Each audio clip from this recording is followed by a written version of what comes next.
ఆగండి, ఆగండి, ఆగండి. ఇప్పుడే స్టిచ్చింగ్ నేర్చుకుంటున్నారా? లేదంటే మీరు కుట్టిన లంగాలు నీట్‌గా రావట్లేదా? అయితే ఒక్కసారి ఈ వీడియో చూసేయండి. ఈ వీడియోనైతే మీకోసమే. సో, మనమైతే ఫస్ట్ లంగాకైతే ఎప్పటిలాగే కుచ్చులైతే పెట్టుకోవాలి. కుచ్చులు పెట్టుకున్న తర్వాత రివర్స్ సైడు మనం 4 ఇంచెస్ అట్లా ఒక క్లాత్ అయితే తీసుకొని మొత్తం అంతా కూడా ఇలా స్టిచ్ వేసుకోవాలి.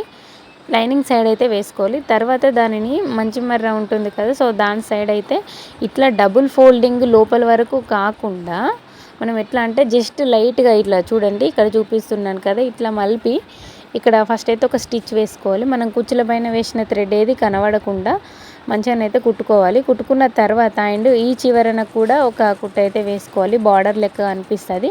అండ్ నెక్స్ట్ అట్లా వేసుకున్న తర్వాత ఇక్కడ సైడ్ స్టిచ్ కూడా వేసుకోవాలి. చూడండి, అంతేనండి, సింపుల్గా లంగానైతే రెడీ అవుతుంది. క్రాప్ టాప్ పైకైనా లేదంటే హాఫ్ సారీస్కైనా చాలా బాగుంటుంది. ట్రై చేయండి.